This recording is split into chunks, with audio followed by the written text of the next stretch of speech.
అయోగ్యులం, అపాత్రులం,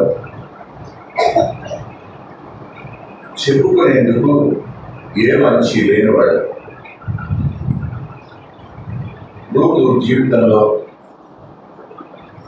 తను విడిచి వచ్చింది ఉంది, తన ఆత్మకు చేసినది ఉంది. కానీ మాకైతే అటు ఏ అర్హత లేకుండానే కృప ద్వారా మాకు ఈ గొప్ప భాగ్యాన్ని కలుగు చేసిన గొప్ప దేవుడు అని మేము ఆరాధిస్తున్నాం. ఈ ఉదయకాలం మరోసారి మీ లేఖనం వద్దకు వచ్చాం.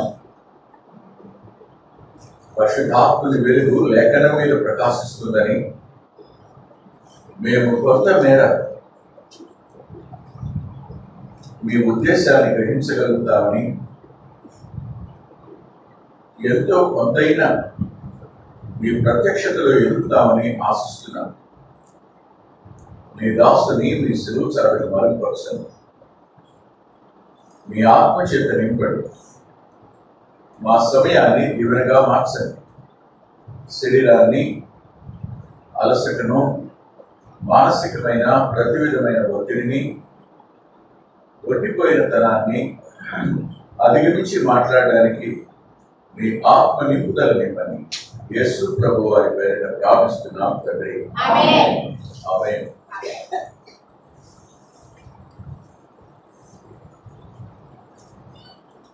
నిన్నటి దినం మనం ఈ పొలంలోనే ఉండు, నిలకడగా ఉండు అని చెప్పిన బోయసు ఆమె కొరకు ఇంతకు ముందు ఏం చేశాడో, ఇప్పుడు ఏం చేయడానికి సంకల్పించాడో 3 విషయాలు చూశారు. నేను ముట్టవద్దని యవనస్తులకు ఆజ్ఞాపించి ఉన్నాను. జరిగిపోయిన సంగతి చేశాడు ఆల్రెడీ. ఇక రెండవదిగా ఆయన అన్నాడు, గద్దించవద్దని ఆజ్ఞాపిస్తున్నాను అన్నాడు. అంతేకాదు, అవమానించవద్దు అని చెప్పాడు. ముట్టవద్దు అని ముందుగా ఆజ్ఞాపించాడు. ఆ తరువాత నిలకడగా ఉండమని చెప్పిన తరువాత గద్దించొద్దని, అవమానించొద్దని చెప్పాడు. ఎంతటితో అయిపోలేదు. ఎంతవరకు అయితే ఆమె కేవలం పరిగి ఎరుకునేది కానీ మిగిలిపోతుంది. అంతకు మించి ఆమెకు ఏ భాగ్యం దక్కదు. అంతకు మించి ఆమెకు పరలోకం చేయనుద్దేశించిన మేలేది లభించదు. ఈ రోజున ఇంతకంటే మరి శ్రేష్టమైనది బోయసు రూతుపక్షంగా ఏం చేశాడో మనం చూద్దాం. దయచేసి చూడండి. రూతు గ్రంథం 2వ అధ్యాయం 20వ వచనం. అందరం కలిసి చదువుకున్నారు.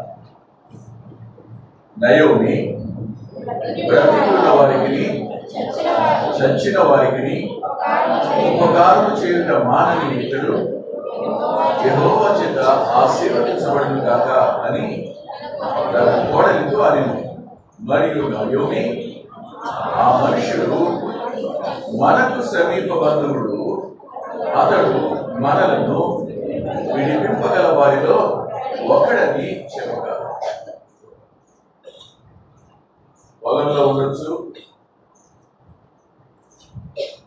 ముట్టవద్దని ఆజ్ఞాపించవచ్చు, అవమానించవద్దని చెప్పొచ్చు, గద్దించవద్దని గట్టిగా చెప్పొచ్చు. కానీ రూతు విడుదల నొందింది కాకుండానే ఉండిపోవచ్చు. దేవుని మందిరానికి మీరు రావచ్చు,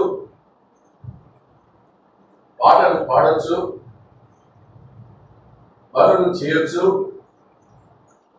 ఇక్కడ మంచి స్థానం సంపాదించుకోవచ్చు. కానీ విడిపించబడని వారిగా మిగిలిపోవచ్చు. మారు మనసు అనుభవం లేకుండానే సహవాసంలో మీరు ఉండిపోవచ్చు. కాదంటారా? సహవాసాలన్నింటిలో 100% మారుమనసు పొందిన వాళ్ళే ఉన్నారా? ఇంకా మారుమనసు పొందని వారు ఎంతమంది లేరు? వారు ఇంకా విమోచింపబడలేదు.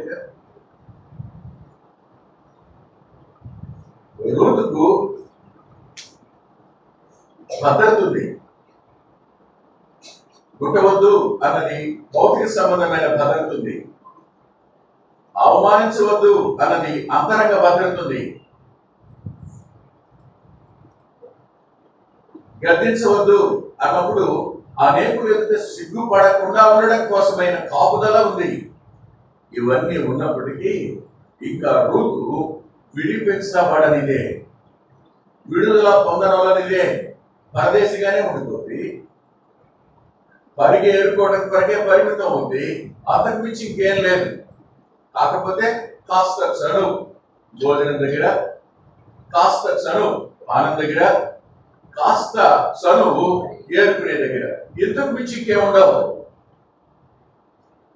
మారు మనసు పొందకుండా సహవాసాలలో ఉండేవారికి వారి పరిస్థితి ఇదే. మర్చిపోతారు.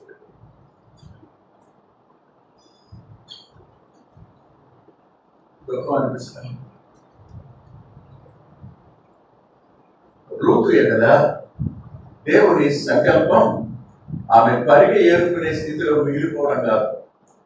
ఆ కొద్దిపాటి చనువు, ఆ కొద్దిపాటి కాపుదల భౌతిక సంబంధమైన ఆశీర్వాదం మాత్రమే కాదు. ఇది నేను చెప్పొచ్చే మాట. భౌతిక సంబంధమైన ఆశీర్వాదం మాత్రమే కాదు. ఆమె ఆ పొలానికి యజమానురాలు కావాలి. గొప్ప సంగతి కదా. ఆమె ఆ ఇంటికి ఏం కావాలి? యజమానురాలు కావాలి. అంత మాత్రమే కాదు సుమా, ఆమె వారికి ఏం కావాలి? ఆమె వారికి మాట్లాడండి. ఆమె వారికి బోయజునకు భార్య కావాలి. ఇది ఇంకా కాల, ఇది ఇంకా కాల. ఎవరు మారు మనసు పొందకుండా భౌతిక సంబంధమైన ఆశీర్వాదాల వద్ద మిగిలిపోతారో వాళ్ళందరూ ఈ మొదటి భాగంలో ఉండిపోయిన వారే. రెండవ భాగంలోనికి వచ్చిన వాడు కారు. అతడు మనకు సమీప బంధువుడు అని నయోమి ఏమని చెప్పండి? అతడు మనలను విడిపింపగలవాడు. ఇప్పుడు అంట మనలను విడిపింపగలవాడు ఎవడు? భూమి మీద నీకు ఈ మూడంతల కాపుదల ఇవ్వగలిగిన వాడెవడు? నిన్ను విడిపించగలిగిన వాడెవడు? ఎవరైనా ఉన్నారా? ఒక్కరే. ఆయన మనలను విమోచించడానికి వచ్చిన విమోచకుడు. Jesus is the redeemer. ఆయన విమోచకుడు. ఈ విషయాన్ని మీరు మర్చిపోకూడదు. ఆమె ఒక మాట అంది, అతడు సమీప బంధువుడు. ఇప్పుడు నేను అంటాను, సమీప బంధువులు ఎవరు? సమీప బంధువులు ఎవరు? ఎవరిని సమీప బంధువు అంటాం? మీ సమీప బంధువు ఎవరు?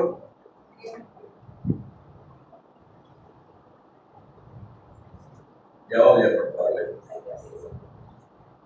మీ అమ్మ తాలూకా వాళ్ళ, మీ నాన్న తాలూకా వాళ్ళ?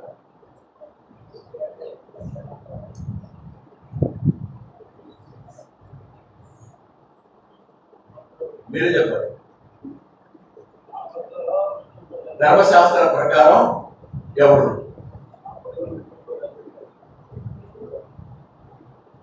ఇలా అంటారు. నేను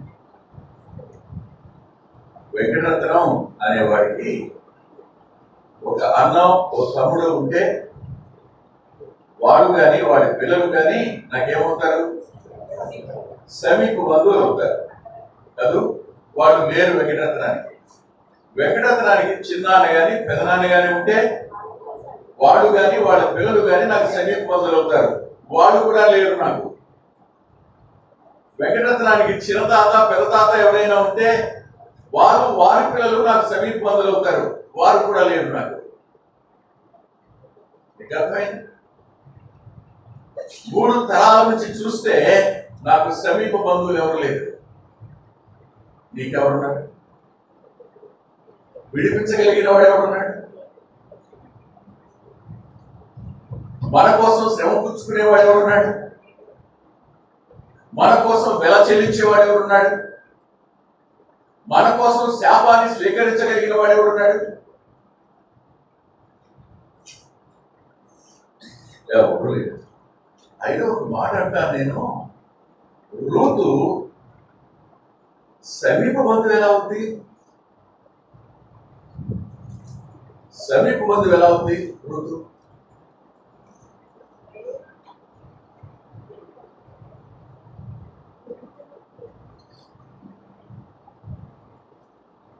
రూతు గ్రంథం 4వ అధ్యాయం 10వ వచనంలో మహలోను భార్య అయిన రూతు. 4వ అధ్యాయం వరకు మనకు తెలియదు ఎవరి భార్య. మహలోను కిలియోను అనేవాడు కదా, అంతేనా? మహలోను కిలియోను. ఈమె ఎవరి భార్య? మహలోను భార్య. మహలోను పెద్దోడు, కిలియోను చిన్నోడు. అంటే చిన్న కోడలు పోయింది, అత్తగారి బాధ్యత ఏం పుచ్చుకోవాలి. పెద్ద కోడలు మిగిలింది. ఈ మహలోను భార్య ఈవిడ. అయినా మహలోను చనిపోయాడు. ఈ మహలోను చనిపోయిన తరువాత అత్తగారితో మనకేం సంబంధం? నేను చెప్పానుగా, భర్త బతికుండగానే అత్తని పట్టించుకొని ఆవిడ భర్త చనిపోతే అత్త బాధ్యతను భుజాన్ని వేసుకుంటుందా? ఈ పరిస్థితుల్లో ఎప్పుడు వదిలించుకుందాం అనుకుంటా ఉంటది భర్త ఉండగానే. ఇకపోతే ఇక అడ్డు లేదు, అదుపు లేదు, అంతే కదా. కానీ ఈమె అతడు చనిపోయినా తనకున్న ఆ బంధుత్వాన్ని విడిచిపెట్టల. ఎవరిని బట్టి? నీ దేవుడే నా దేవుడు అనడాన్ని బట్టి. ఇప్పుడు బంధుత్వం అనేది దేనిని బట్టి? దేవుని బట్టి బంధుత్వం. అందువల్లే తప్ప ఆ సన్నటి నూలు పోగులా కనిపించే మహులోను మాత్రమే కాదు, దేవుడు అనే ఓ ఉన్నతమైన బలమైన కారణం బంధుత్వం దగ్గర ఉంటుంది. ఇప్పుడు అంటాను, వాడు తప్పకుండా ఎవరై ఉండాలి? సమీప బంధువు. ధర్మశాస్త్ర ప్రకారం సమీప బంధువు అయిన వాడు మనకు రక్త సంబంధి అవ్వాలి. మనకు రక్త సంబంధి అయి ఉండాలి. ఇక్కడే ఆగి ఒక క్షణం ఆలోచిద్దాం. ప్రభు నిత్యత్వంలో, పరలోకంలో, మహిమలో అలా దేవుడిగానే ఉండిపోయి ఉంటే మనకు సమీప బంధువు ఉండేవాడు కాదు. సమీప బంధువుడు ఉండేవాడు కాదు. చూడండి, ఇప్పుడు ఈ గ్రంథకర్త ఏమన్నాడు?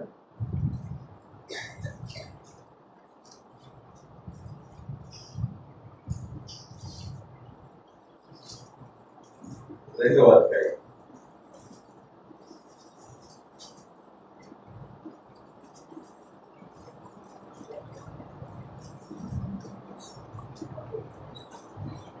2వ అధ్యాయం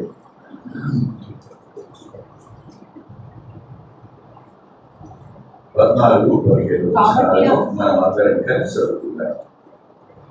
కాబట్టి ఆ పిల్లలు రక్తమాంసములు గలవారైన ఆ ప్రకారమే మరణం యొక్క బలం గలవారిని, అనగా అపవాదిని మరణము ద్వారా నశింపచేయుటకును, జీవితకాలమంతయు మరణ భయం చేత దాస్యమునకు లోబడిన వారిని విడిపించుటకును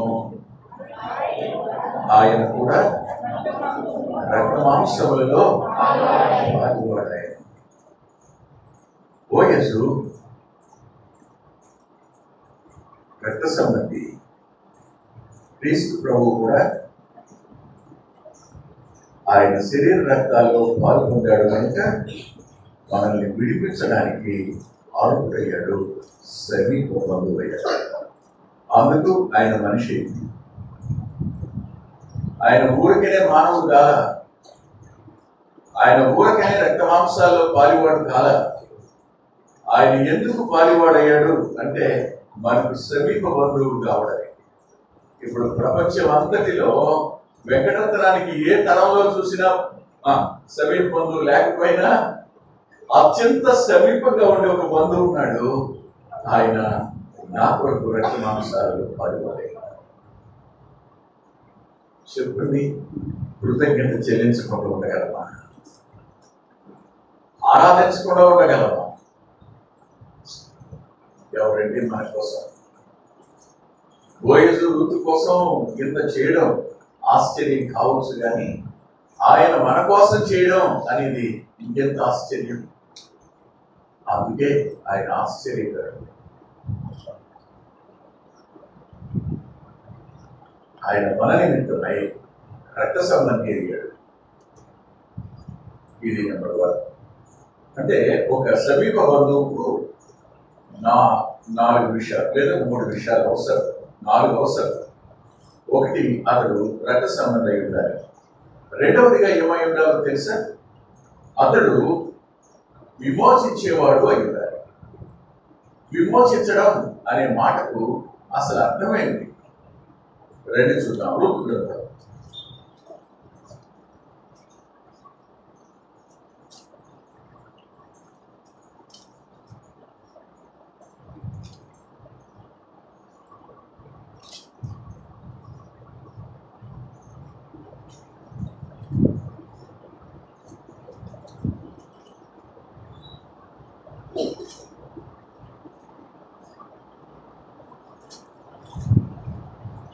4వ అధ్యాయం 4వ వచనం.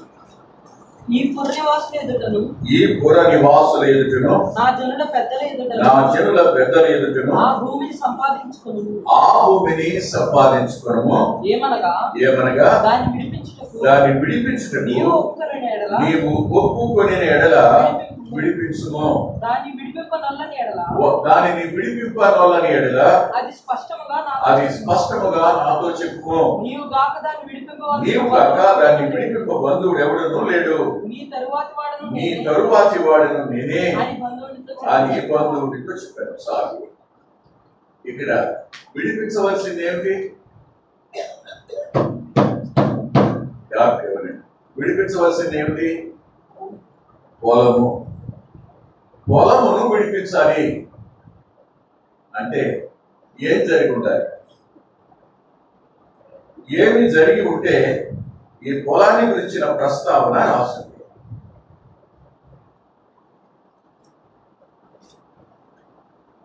ఒకసారి మనం లేవియా కాండం దగ్గరికి వద్దాం.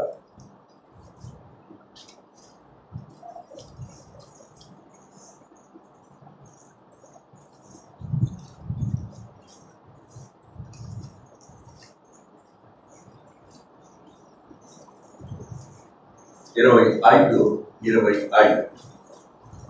నీ సహోదరుడు బీదవాడై తన స్వాస్థ్యములో కొంత అమ్మిన తరువాత అతనికి సమీప బంధువుడు విడిపించవచ్చిన సహోదరుడు అమ్మిన దానిని అతడు విడిపించును. అవునా?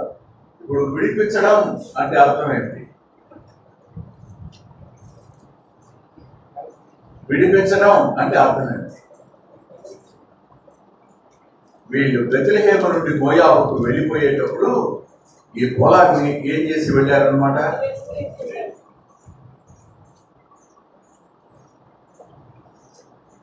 కరువు వచ్చిన పొలాన్ని ఎంతకో కొంతకు అమ్మేసిపోయారనమాట.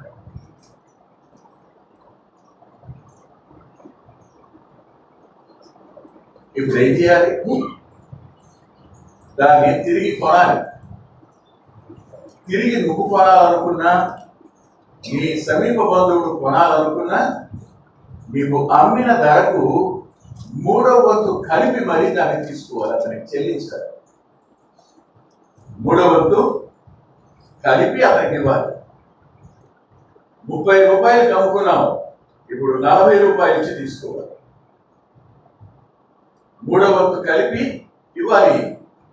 నువ్వైనా నీ సమీప బంధువైనా 7 సంవత్సరాల లోపు తీసుకోవాలి. 7 సంవత్సరాల లోపు తీసుకుంటే నువ్వు ఇచ్చేసి తీసుకోవాలి. 7 సంవత్సరాల పంట అతనిది అవుతుంది, తిరిగి నువ్వు ఇచ్చేటువంటి సొమ్ము కూడా అతనిది అవుతుంది. నువ్వు 7 సంవత్సరాలు ఆగావనుకోండి, అప్పుడు ఏ సంవత్సరం వస్తుంది?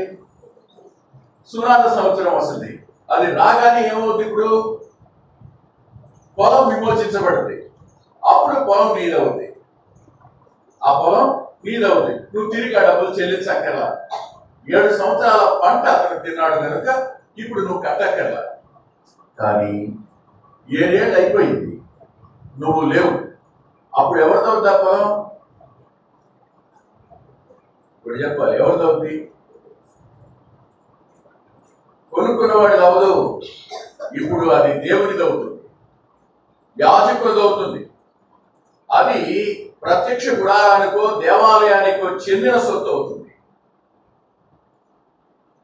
ఎందుకు? ఇప్పుడు చూడండి, రూతు గ్రంథం మొదటి అధ్యాయం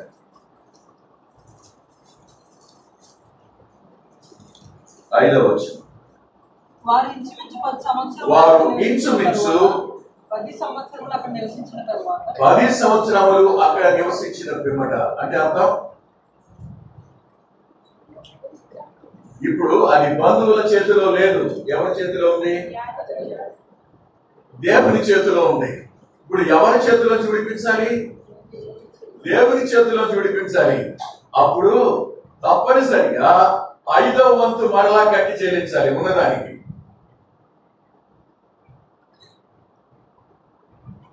మనమందరం ఎవరికి రుణస్తులం? ఎవరి వద్ద నుంచి మనల్ని విడిపించాలి?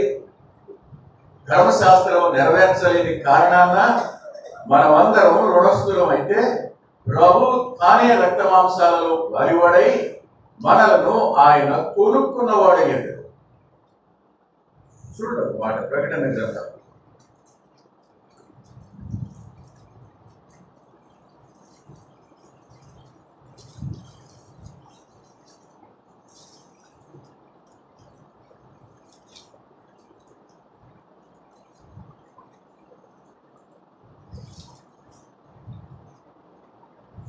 5వ అధ్యాయం 9, 10 వచనాలు కలిసి ఉన్నాయి. ఆ పెద్దలు నీవు ఆ గ్రంథమును తీసుకొని దాని ముద్రలను విప్పుటకు యోగ్యుడు, నీవు వధింపబడిన వాడవై నీ రక్తమిచ్చి ప్రతి వంశములోను ఆయా భాషలు మాట్లాడు వారిలోను ప్రతి ప్రజలోను ప్రతి జనములోను దేవుని కొరకు మనుషులను కొని ఏం చేశాడు? ఆయన మనందరినీ కొన్నాడు. కొనడానికి ఆయన చెల్లించిన వెల ఎంత? దేని నుంచి కొన్నాడు? Not with money but with his blood. ఆయన తన రక్తముతో మనల్ని కొన్నాడు. రక్షణ కార్యం వెనక మనం అనుకుంటున్న ఆషామాషి సంగతులు ఏవేవో అన్నమాట. మనం ఏదో అనుకుంటున్నట్టుగా ఏదో అతి సామాన్యమైన విషయాలు కాదు జరిగింది. ఆయన మన కొరకు రక్త మాంసాలలో పాలివాడయ్యాడు. అందుకే ఆయన సమీప బంధువు అయ్యాడు. ఆయన మన నిమిత్తం గెచ్చమనే మొదలుకొని కల్వరి వరకు, కల్వరిలో సహితం చిందించిన ఆ రక్తం ఉందే, అది యావత్తు మనల్ని కొనడానికి ఆయన చెల్లించిన మూల్యం. కొన్నాడు ఆయన.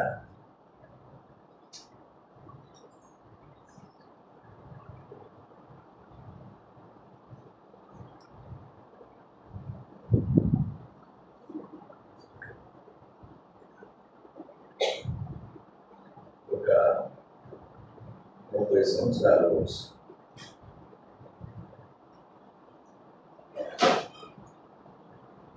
దండకారణ్యాన్ని సర్వే చేయడం కోసం వెళ్ళి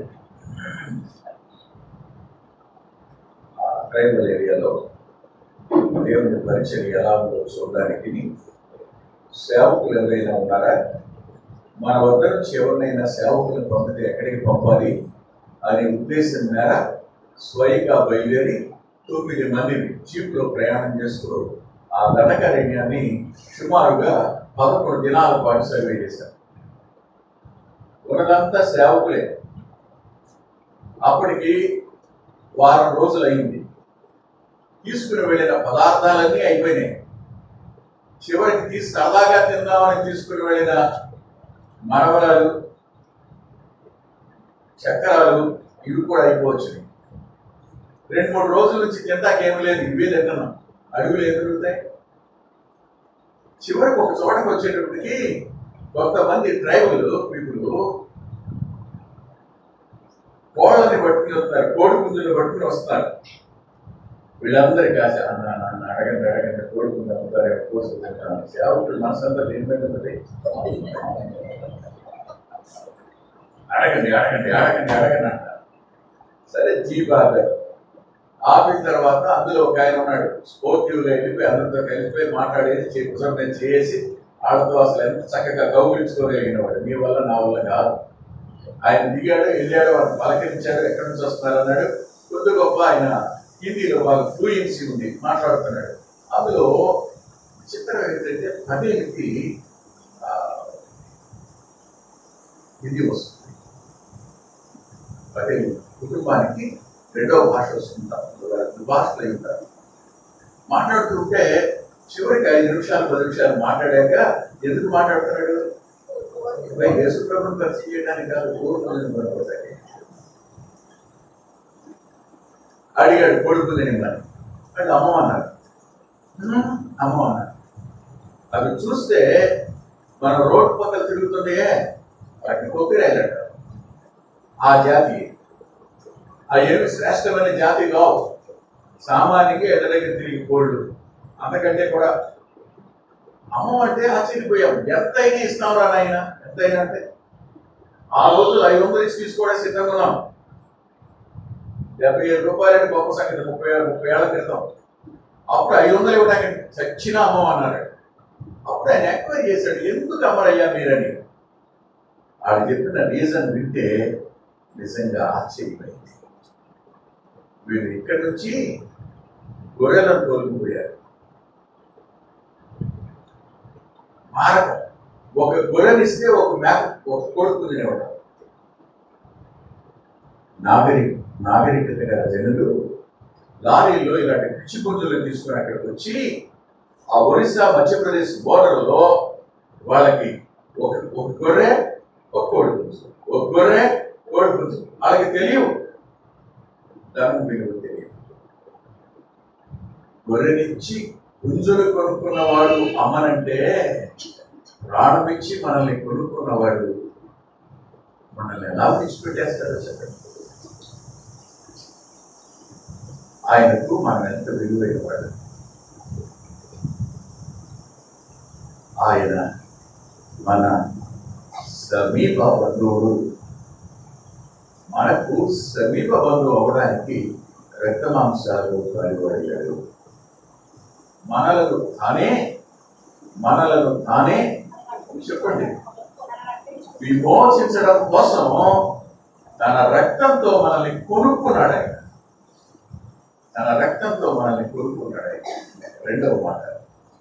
మూడవ మాట ఏంటంటే ఆయన మనలను రూతును ఏం చేయాలి చూడండి.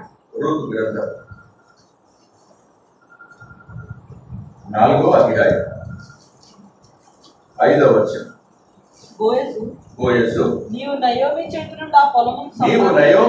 నుండి ఆ పొలమును సంపాదించు దినమున చనిపోయిన వాని పేరట అతని స్వాస్థ్యమును స్థిరపరచునట్లు చనిపోయిన వాని భార్య అయిన రుతు అను మోయాబీరాలు యొద్ద నుండి దానిని సంపాదించవలెను అని చెప్పగా ఆ బంధువుడు నేను దానిని విడిపించుకొనలేను, నా స్వాస్థ్యమును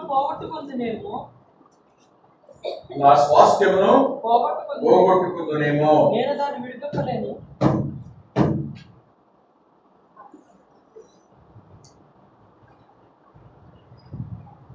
లేఖనంలో రాసిన మాట ఏంటంటే మోయాబీయులు 10 తరాలైన ఇశ్రాయేలు చేరకూడదు.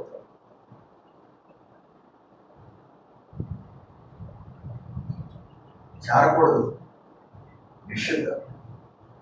అలా చేసుకున్న వారు తప్పనిసరిగా నష్టపోవలసి వస్తుందేమో, శాపగ్రస్తులు అవుతారేమో. దుఃఖకరమైన మరో మాట ఏంటంటే ప్రభు రక్త మాంసాలలో పాల్పడేయడు, తన రక్తం చిందించాడు. ఎక్కడ?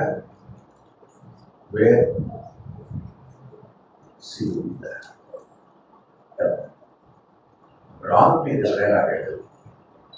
లేఖనం చెప్తున్న మాట, రానున్న వేలాడిన వాడు శాపగ్రస్తుడు. ఆ సమీప బంధువు భయపడ్డాడు, అమ్మో నేను స్వాస్థ్యాన్ని కోల్పోతానేమో, నేను విడిపించలేను అన్నాడు. కానీ ప్రభు అయితే ఆ శాపాన్ని ధరించాడు, ఆయన శాపగ్రాహి అయ్యాడు.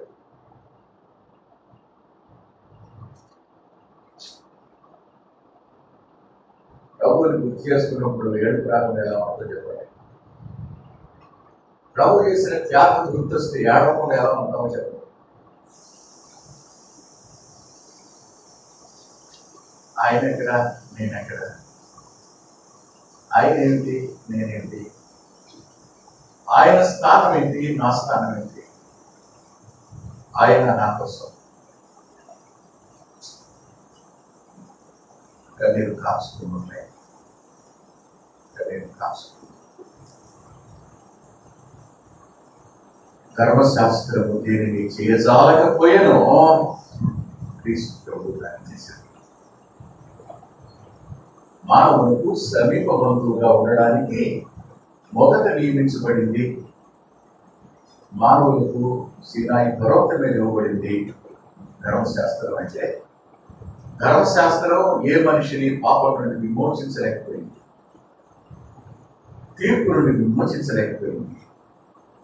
కానీ ప్రభు తానే కృపా సత్య సంపూర్ణుడిగా ఆయన మనల్ని విమోచించడానికి శాపగ్రాహి అయ్యాడు. అంత మాత్రమే కాకుండా విమోచించిన వాడు తప్పనిసరిగా వివాహం చేసుకోవలసిన వాడు అయ్యాడు.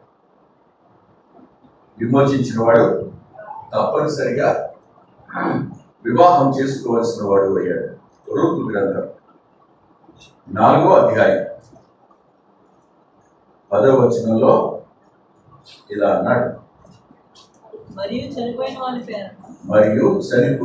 పేరట అతని స్వాస్థ్యమును స్థిరపరచునట్లును, చనిపోయిన వాని పేరు అతని సహోదరులలో నుండి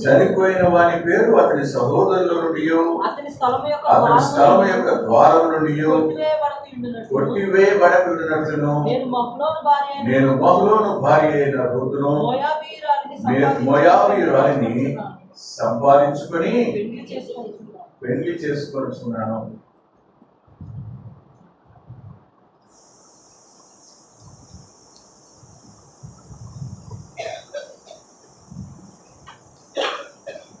ధర్మప్రకాష్ గారి పుస్తకం రాస్తున్నప్పుడు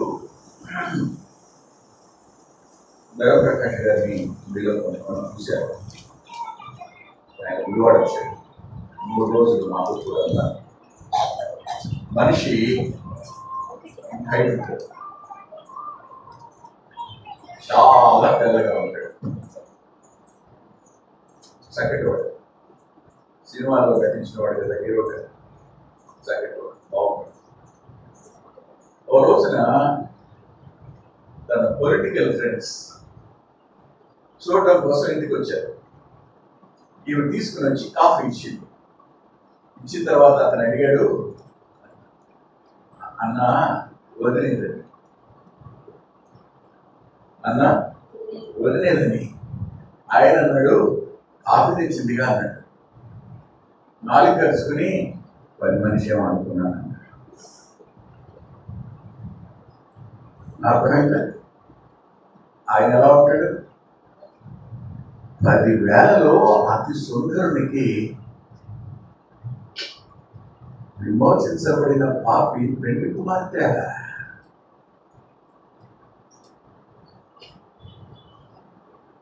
దేనితో ఆయన సరిపోతారు? పెళ్లి చేసేటప్పుడు వచ్చిన ప్రతి వాడు చూస్తారు, ఈడు జోడు సరిగా ఉందా? ఎందులో మనం ఆయనతో సరిపోతాం చెప్పండి? దేనికి మనం ఆయనతో కూడా సమానంగా కాగలుగుతాం? ఆయన ప్రక్కన నిలబడడానికి ఏ అర్హత ఉంది? లేదండి, ఇది సాధ్యం కాదండి. ఇది అన్ఈక్వల్ మ్యాచ్. అదేమిటో తెలీదు. ఆయన అంటాడు, నేను నిన్ను ఏర్పరచుకుంటుని, నేను నిన్ను నా రక్తముతో కొంటిని, నేను నిన్ను నా రక్తములు కడుగుకొంటిని. ముడతైనా డాగైనా కణకమైనా ఇది మరేదైనా లేకుండా చేయడానికి వాక్యోదకం చేత నిన్ను పవిత్రపరుచుకున్నాను. నా ఎదుట నిన్ను పెళ్లి కుమార్తెగా నిలబెట్టుకోవడానికి సిద్ధపరుచుకున్నాను అంటాడు. ఎన్ని అవలక్షణాలు మనలో, ఎంత స్వార్థం మనలో, ఎంత తిరుగుబాటుతనం మనలో, లోకం వైపుకు లాగే నైజం ఎంత దారుణమైంది. ఎల్లప్పుడూ నేర్చుకుంటున్నా మళ్ళా తిరిగి పాపం వైపుకు ఏడవబడే తత్వం మనది.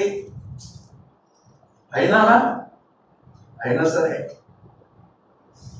ఆ పెళ్లి కుమార్తె సంఘంలో నువ్వు నేను పారిభాగస్తులు. ఒక మాట, భౌతిక సంబంధమైన వివాహానికి రేపటి వివాహానికి అస్సలు ఏ కోరిక ఉండదు. ఈ భౌతిక సంబంధమైన భార్యాభర్తల సంబంధం అనుకోకండి సుమా. ప్రభుకి సంఘానికి ఉండే సంబంధం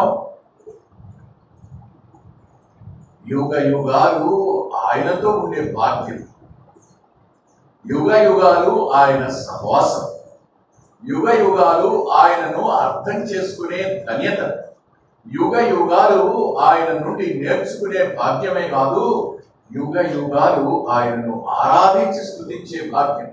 ఇది ఆ పెళ్లి కుమార్తెకు ఆయన చెప్పు భాగ్యం. ఋతు అనే వేయాన్ని వెల ఇచ్చి చెల్లించి కొనడానికి బోయజు అనే ధనవంతుడు కావాల్సి వచ్చాడు. సమీప బంధువుడైనంత మాత్రాన్ని విడిపించలేడు సుమా. అతడు ఏమై ఉండాలి? ధనవంతుడై ఉండాలి.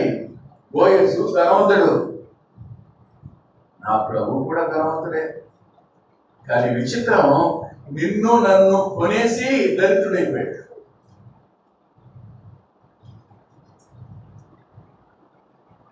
అందుకే తాను రెట్టుగా చేసుకున్నాడు. తనకు కలిగిందేది తనకు అనుకోలా, అంతటిని చెల్లించాడు. He paid the price, he paid the penalty, he bought us with his own blood. నిజమండి, ఆయన పాదాల మీద పడుకోవాలనిపిస్తుందా? ఆయన గాయాలను ముద్దు పెట్టుకోవాలనిపిస్తుందా? ఆయన కాళ్ళు రెండు ఆలింగనం చేసుకోవాలనిపించటంలా? నీ ముఖం కాదయ్యా, నీ కాళ్ళని చూస్తే చాలనిపించటంలా? ఏమిచ్చి ఆయన రుణాన్ని తీర్చుకుంటారు? ఏమిస్తే ఆయన రుణం తీరుతుందో మీరే చెప్పండి. రూతు పొలంలోనే ఏమంతా చూడండి.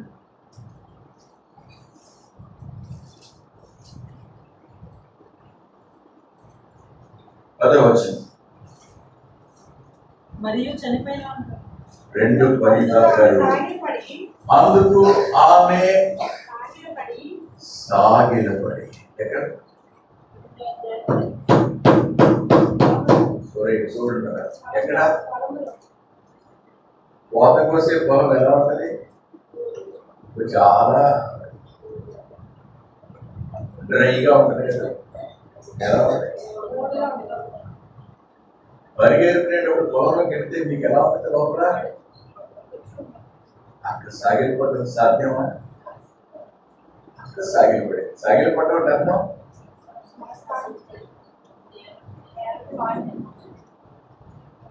సాష్టాంగ నమస్కారం అనే పేరు విన్నారా?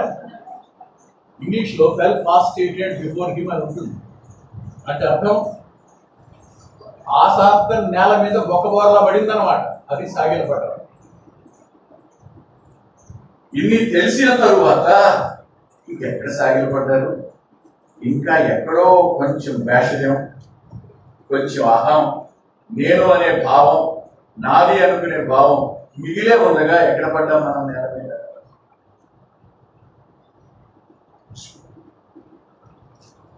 సాగిలపడి ఇలా అందావిడ తలవంచుకొని, సాగిలపడి తలవంచుకొని తల ఎందుకు వచ్చింది?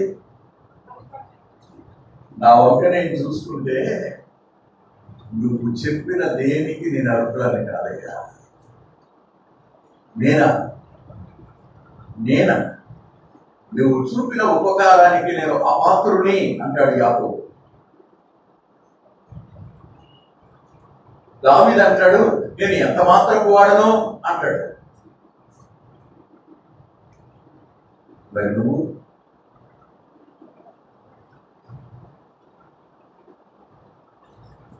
తల ఉంచుకుని ఏమి తెలిసి పరదేశినైన నా యందు ఏమొచ్చావు? లక్ష్యం వచ్చావయ్యా. ప్రభువు మన మీద లక్ష్యం వచ్చాడు. ప్రభువు మన మీద కటాక్షం వచ్చాడు. మన మీద లక్ష్యం ఉంచి, మన ఎడల కటాక్షం ఉంచి ఎంత కార్యం చేసిన వారికి ఏమిద్దాం? ఏమి చెల్లిద్దాం? ఎలా కృతజ్ఞత చెప్తాం? మళ్ళా తిరిగి మీరు కూడా లోకంలో వెళ్ళిపోవాలనుకుంటున్నారు.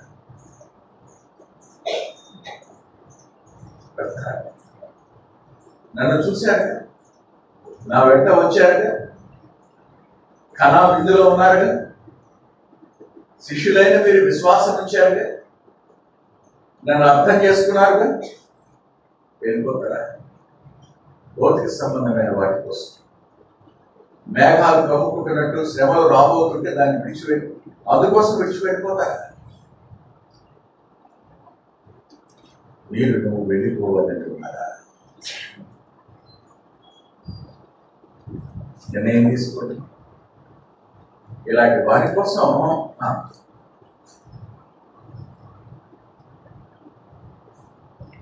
ఒక ఆయన నన్ను ఇది అడిగాడు, ఎవరండి ఇతను మీతోనే ఉంటున్నాడు అంటే, ఎవరితను పిలిచి మీరెందుకు ఇతని బాధ్యత మీరు స్వీకరిస్తున్నారు, ఎందుకు ఇతన్ని మీరు అని అడిగారు. దానికి నేను చిన్న రీజన్ చెప్పాను. అతను నేను కలిసి చదువుకున్న రోజుల్లో నేను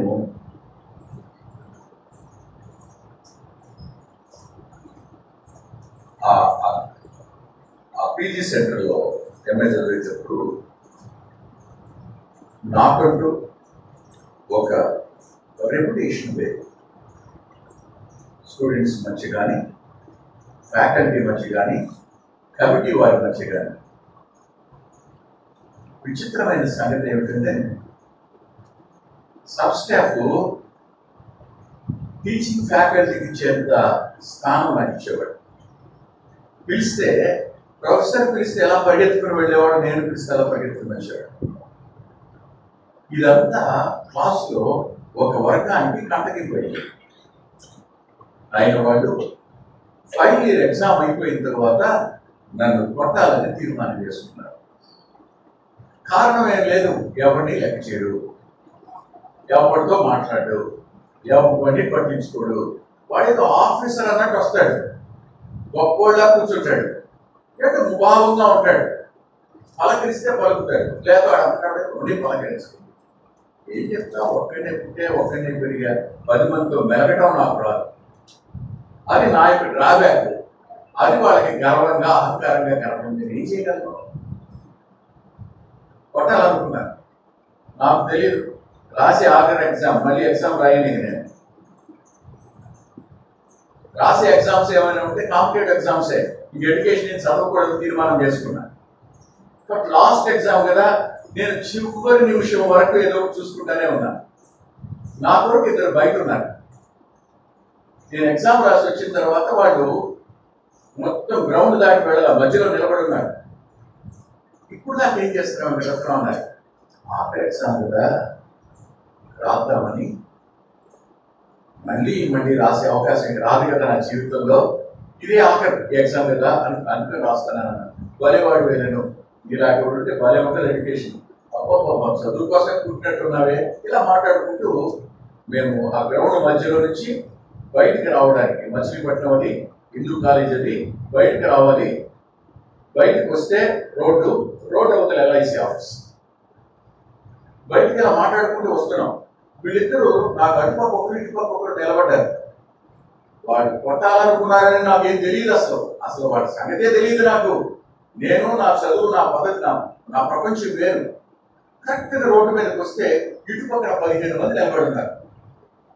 నా కుడి పక్కన ఉన్నవాడు అన్నాడు, ఎవరో వెంకటరత్నం గారిని కొడతానన్నాడట, ఎవరు కొడతారు అన్నాడు. అనగానే ఇటు ప్రక్కన రోడ్డుకి LIC ఆఫీస్ ఉందేమో 15 మంది ఉన్నారు. LIC ఆఫీస్ యువతల అదే రోడ్డు అవతల ఒక 30 మంది కుర్రాళ్ళు ఉన్నారు. ఆ 30 మంది కుర్రాళ్ళు ఈ బాబురావు అనే వాడి మాటకి రెస్పాండ్ అయ్యి, ఎవరు బాబురావు, మన వెంకటరత్నం గారిని కొట్టేది అన్నారు. ఆ 15 మంది 30 మందిని చూశారు.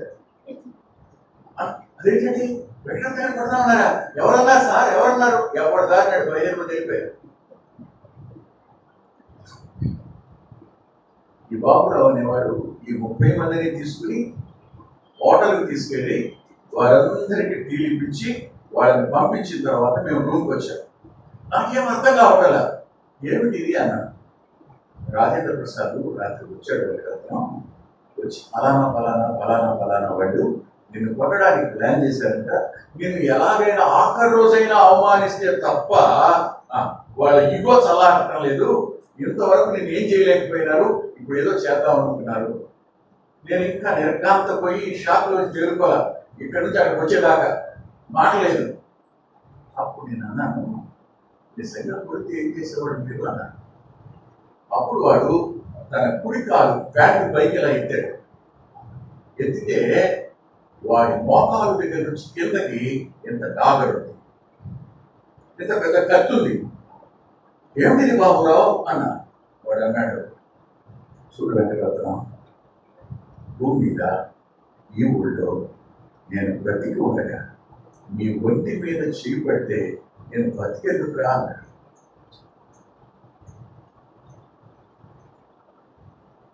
ఇదయ్యా కారణం ఒక మాట, ఆయన బ్రతికుండగా మనం అపవాది చెరలో ఉండడం ఆయనకి ఇష్టం లేదు. మనం పాపం చేతిలో ఓడిపోవడం ఆయనకి ఇష్టం లేదు. మనం తీర్పులోనికి వెళ్ళడం ఆయనకి ఇష్టం లేదు. నిత్య నరకానికి వెళ్ళడం ఇష్టం లేదు. అందుకు భూమి మీదకి రక్త మాంసాలు బలి వచ్చి నీ కొరకు నా కొరకు ఆయన మరణించవలసి వచ్చింది. That is the reason. వెళ్ళిపోవాలని ఉన్నారా? ఆయన గురించి వెళ్ళిపోతారా? నాకు వాక్యం వద్దు, నాకు సహవాసం వద్దు, నాకు ప్రార్థన వద్దు, నాకు దేవుడు వద్దు, సంఘం వద్దు. వెళ్ళిపోతారా లోకంలోకి, పాపంలోనికి? ఆఖరి మాట, సమీప బంధువు చేయవలసిన మరో బాధ్యత ఉంది.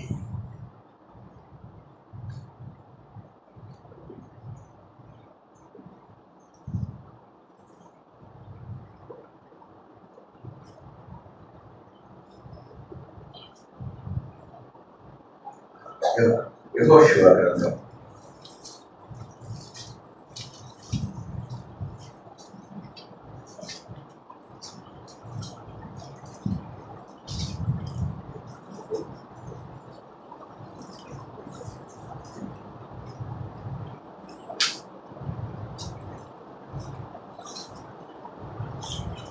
20వ అధ్యాయం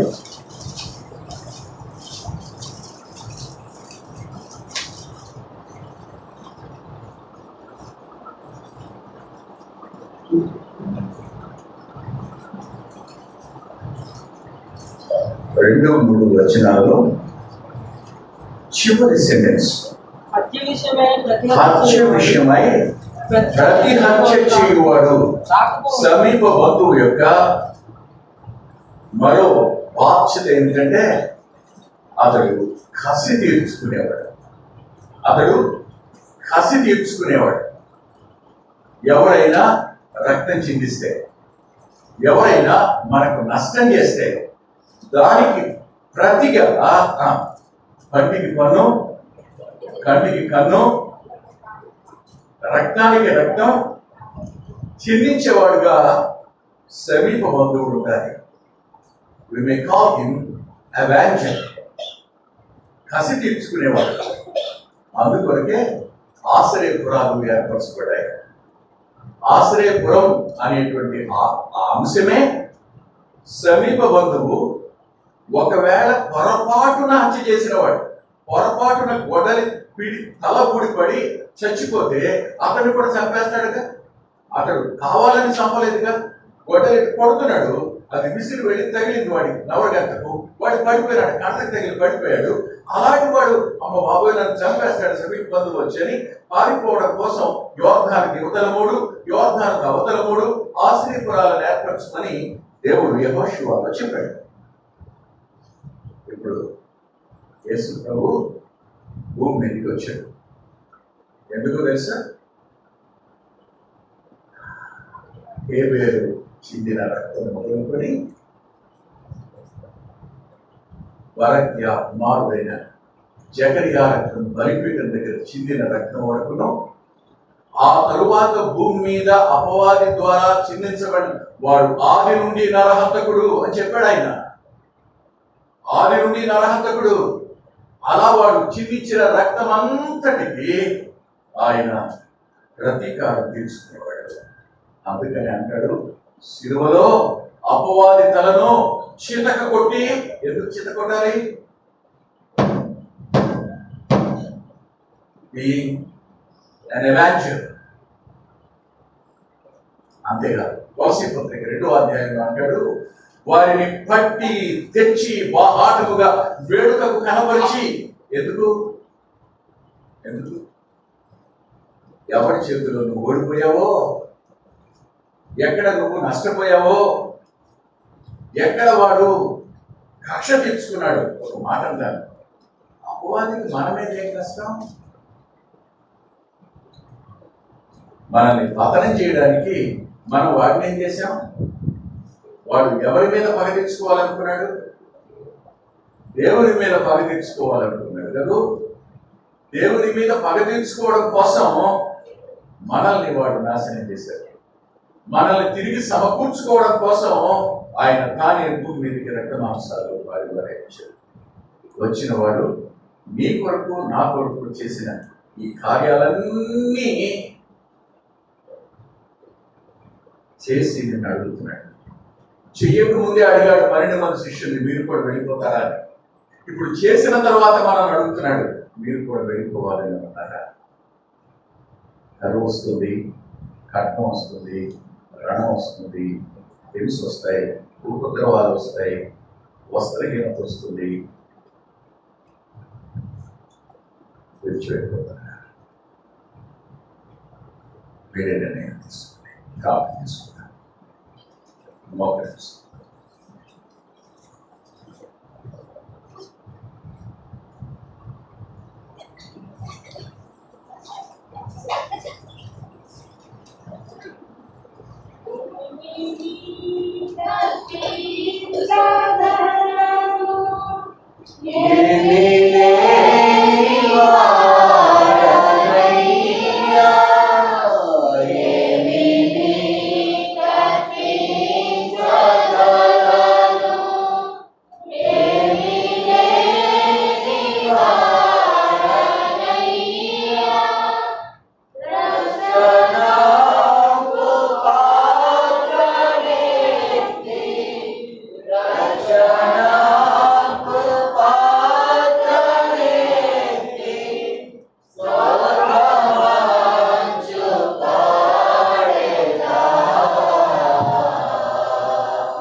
మూల్యమైన యేసుకున్న సుగుణాలు భోజనం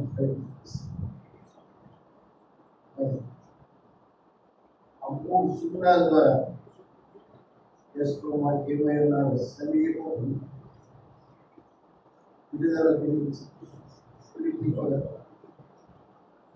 ప్రతీకారం తీర్చుకున్నారు. మూడు లక్షణాలు యేసు ప్రభు మనకి లోకంలో మనం పట్టించుకున్నవారు ఎవరు లేనప్పుడు లక్ష్యం ఈ లోకము నిషేధించబడ్డారు, స్వీకరించబడి ఆయన లోకంలో 10 తరాల వరకు దేవుని ప్రజల దగ్గర వచ్చే యోగ్యత లేని వారు ఆయన ఏదైనా ఆయన తన యొక్క సంకల్పాన్ని మనపక్షంగా నెరవేర్చుకోవాలి. మనం తీసుకొచ్చి వాగ్దాన నిబంధన లేని వారిని వాగ్దాన నిబంధనలు తీసుకొచ్చి అది చేయకపోతే చేసుకోవాలి. మన కొరకు ఎంతో మంచిగా అందుబాటులో తెచ్చుకునే ఎవరు బ్రహ్మాస్త్రం మనకు స్పష్టంగా మాట్లాడారు. రక్షించబడలేదా ప్రభుత్వం లేదు ఆయన మీ కొరకే మరి ఎంత సమీప బంధువుగా కాకపోతే మీ కొరకు ఆయన లోపలి ఆయన విడిపించిన కొరకే ప్రాయశ్చిత్త బలిగా అయిపోతుంది.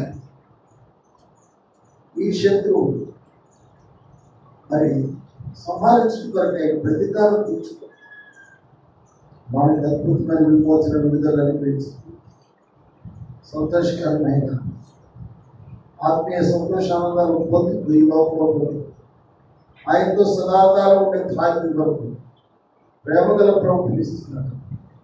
ఎవరైనా రక్షించబడకుండా ఉన్నారా? ఎవరైనా ప్రభు హృదయం ఇవ్వకుండా దినాలు గడుపుతున్నారా? సోదరుడి సోదరి ఎంత చేసిన యేసు ప్రభు నీకు అక్కర్లేదనుకుంటే ఇక్కడి నుంచి వెళ్ళిపోతావా? ఇంత అద్భుతమైన కార్యం చేసిన ప్రభు నీకు అక్కర్లేదా? ఒకసారి ఆలోచించు. ప్రేమగల ప్రభు నీ కొరకు చేసిన ఆయన మన నిమిత్తంగా ఆ పిల్లలు రక్తమాంసం కలవారైనందున ఆయన ఆశ్చర్యం బాధపడయ్యాడు. సమీప బంధువైపోయాడు. ఆయన విడిపించడం కొరకై తనకు కలిగిందంతా ఇచ్చేసాడు. ఆయన ధనవంతుడు అయ్యుండి అదంతా ఇచ్చి మన ఇంట్లో దళితులు అంతేకాదు మన విరోధి దేవుడి విరోధి అపవాదం భయంకరంగా చాలా చిత్రం వేసుకోవాలి. మీ ప్రతి ఆశ్చర్యం విజయానికి చేసుకోవాలి. వాటిని నన్ను క్షమించేయాలని అర్థం చేసుకోలేకపోయానని ప్రభు దగ్గర క్షమా ప్రార్థన ఒప్పుకొని ప్రార్థన చేయాల్సింది. ఇది ప్రార్థన రక్షించబడిన వారు ఆయన మీరు కూడా వెళ్ళిపోతారనే మాట ఎంత జాలిగా మాట్లాడుతున్నాము. ఇంతమంది వెళ్ళిపోయినప్పుడు ఆయన హృదయం నీళ్ళలో నాయన ఎట్లా ఆయన గౌరవిస్తున్నాడు. ఇలా సోదరి ఎన్నిసార్లు జ్ఞానవని దేవుని సన్నిధిని పారిపోవాలి, ఎన్నిసార్లు దేవుని సన్నిధిని చూసిపోయి, ఎన్నిసార్లు మరి దేవుని యొక్క మందిరాన్ని, దేవుని సహవాసాన్ని, దేవుని ప్రజలతో ఉండాల్సిన ఆయన సమీపతను కోల్పోలేదు. ఆయన నేను వెళ్ళిపోతావా, సహవాసంలో ఉండవా, దేవుని ప్రజలతో ఉండవా, అందుకు ఉండవాడు ఉంటాడు. మనం సంతోషపడి దేవుడికి ఆ హృదయం సరి చేసుకుంది ప్రభుత్వం ఆరు దగ్గర సాగి ప్రభుత్వం మనం పోవచ్చు. ప్రేమల తండ్రి ప్రియమైన ప్రభు నివాసం మరుగుపరచు తెలుగుబడి ఆకాశం తన మీ యొక్క మెల్లనైన స్వరం, మధురమైన స్వరం, స్పష్టమైన స్వరం నాకు మాకు వినిపింప చేసినందుకు హృదయపూర్వక వందనాలు స్తోత్రాలు చెల్లిస్తున్నాం. వినువారమైనట్టుగా మేము మాత్రమే ఉండకుండా, మమ్మల్ని మేము మోసపుచ్చుకోకుండా, నీవు చెప్పిన లేఖనాలు అర్థం చేసుకున్న వారమై, గ్రహించిన వారమై, ఎవరైతే రక్షణ పొందలేదో వారి దినాలను పశ్చాత్తాపడి నాకు ఒక సమీప బంధువు ఉన్నాడు, నాకు నన్ను విడిపించేవాడు ఒక ఆయన ఉన్నాడు, నా పక్షంగా ప్రతీకారం తీర్చుకునే దేవుడు ఉన్నాడు అని నీ పాదం దగ్గర సాగిలు పట్టుకోవడానికై వారిని ప్రేరేపించండి, వారిని దర్శించండి, సంధించండి. ఇది నా ఈ క్షణం వారి హృదయాలు ఒప్పుకోలు ప్రార్థన అనుగ్రహించింది. ఇంతకాలం నన్ను దూరపరుచుకున్నాను, ఎన్నో కోల్పోయానంటూ క్షమించయ్యాడు. ఈ పరిశుద్ధ పాదం దగ్గర సాగి పట్టుకుని నేర్పించండి. రెండవదిగా దేవుని బిడ్డమైన రక్షితమైన ప్రాప్తి తీసుకున్నాం తండ్రి. ప్రభు కొరకు బ్రతుకుతున్నాం అనుకుంటూనే ఎన్నో విషయాలు తండ్రి ప్రభుని విడిచి వెళ్ళిపోతున్న వారు, దైవిక క్రమాలు విడిచి ఆత్మీయమైన విధానాన్ని విడిచిపెట్టు దూరమైపోతున్న స్వభావాలు లక్షణాలు కలిగిన వారు మాతో కూడా మాట్లాడేది కొందరు చెల్లిస్తున్నాం. మమ్మల్ని సంకోచాలని మీరు కూడా వెళ్ళిపోతారా జాలిగా పిలిచే ఈశ్వరు అవుతుంది. అది బాబు నీ కొరకు ఆ స్వరం వింటూనే కరిగిన హృదయాలు, దాన్ని ద్రవించిన హృదయాలు, అది కన్నీటి హృదయం దేవాన్ని పాలనకి వస్తుంది. సమకూర్చబడిన జీవితాన్ని కలిగి నిన్ను హత్తుకుని నీ జీవం మేము దాన్ని పరిపూర్ణంగా కలిగి సదాకాలం మీతో ఉండే భాగ్య కొరకై భూమి మీద ఆత్మీకిస్తున్నట్టుగా మమ్మల్ని దర్శించి ఎక్కడంతా మనం జీవించి ఆశ్రయించి మా కొరకే సిద్ధపడి తీసుకొచ్చిన కొందరు ఆచరించి రైతుగా దాసుప్రసాద్ కుటుంబాన్ని పరిశుద్ధుని ఈ కొడుకులు ఏర్పాటు చేయడం కొరకే శ్రమతో ప్రయాసతో వారికి తలంపులు పెట్టుకుంటున్నా. ఇటువంటి కొడుకుల ద్వారా మేము మేలు పొందాలని వారు కాదు, వారితో పాటు మేము కూడా ఆయన ఉద్యోగం పొందాలని వారి శ్రేష్ఠ సమయాన్ని బట్టి స్థుతిస్తూ ధనపరుస్తూ ఆరాధిస్తూ మరి తదుపరి కార్యక్రమాల కొరకై మనం సిద్ధపరచడం. ప్రతి అక్రమం తెచ్చి సర్వసమృద్ధి సకలాశీర్వాదం కుమరించడం. ఈ కూడికల ద్వారా ప్రతి ఒక్కరూ దైవికమైన ఆశీర్వాదం పొందు కొరకై దాన్ని రక్షణాశీర్వాదము సమకూర్చబడిన ఆశీర్వాదం పొందు కొరకై సిద్ధపరచడం. యేసునామమున ప్రార్థించి స్తుతించి వేడుకుంటున్నాము తండ్రి. ఆమేన్. తండ్రి అయిన దేవుని ప్రేమ, కుమారుడైన యేసుక్రీస్తు వారి యొక్క కృప, పరిశుద్ధాత్మ యొక్క అన్యోన్య సహవాసం సదాకాలం చేరిన మనందరికీ తోడైనను గాక. Praise the Lord. అందరికీ ప్రేమ మంది సిద్ధపరచబడింది. అందరికీ భోజనం చేద్దాం. తర్వాత ఇద్దరు కానీ కొంచెం చేపలు కూడా తీయాలి. ఒకసారి సర్దుకోండి. అందరికీ ప్రేమ ఉంది. తిరిగి సాయంకాలము 6:30 గంటలకి అందరి గడగ రండి. పనులు ముగిస్తున్నాం. 7 గంటలకు స్టార్ట్ చేస్తాం. 6:30 నుంచి 7 గంటల వరకు ప్రార్థనలో గడుపుతాం. సాయంకాలం చివరి కూడిక దేవుని దాసులు 9కి వెళ్ళిపోతారు. ఇక్కడి నుంచి 9 గంటలకి స్థలాన్ని విడిచిపెడతారు. ఎర్లీకి వెళ్ళిపోతారు, ప్రయాణం ఉంది కాబట్టి మనం 6:30 గంటలకు రండి. అందరికి వందనాలు. ఒకసారి బాధ్యత గల సహోదరులు కూడా బాధ్యత తీసుకోండి. సీటింగ్ అరేంజ్మెంట్ చేస్తే తర్వాత ఆ మిగిలిన ఏర్పరచండి.